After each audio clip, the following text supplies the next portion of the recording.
রাতের বেলা সে মোবাইল দেখতেছে, মোবাইলের মধ্যে সে একটু খারাপ দৃশ্য দেখাচ্ছিল। এমন সময় মেয়ে গিয়ে ঘরে ঢুকলো। মেয়ে ঘরে ঢুকে দেখলো বাবা তার মোবাইলের মধ্যে খারাপ দৃশ্য দেখছে, মেয়ে দেখে ফেললো। মেয়ে তখন বাবাকে বলল, একটা শব্দ বলেছে, লজ্জা করে না বাবা?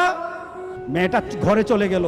সেই বাবা যন্ত্রণায় ভুগতে আরম্ভ করলো, আরে আমার মেয়ে দেখে ফেললো, আমার মেয়ে কি কথাটা বলেছে, লজ্জা করে না বাবা? সে লোকটা অফিসে চলে গেল, অফিস করতেছে, কিন্তু আর ভালো লাগে না।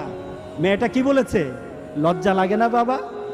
কিন্তু মেয়েটার যন্ত্রণায় সে হার্ট ফিল করলো। মেয়েটা এরপরে মারা গেল। বাবা যখন বাড়িতে ফিরে আসলো, বাবার মাথাটা নোয়া, লজ্জিত একটা মুখ। এখনই আমার মেয়ের সাথে দেখা হলে আমার কানে বাজতেছে, আমার মেয়ে আমাকে বলেছে, লজ্জা লাগে না বাবা? আমি কিভাবে আমার মেয়ের সামনে যাব? এই চিন্তা যখন করতেছে,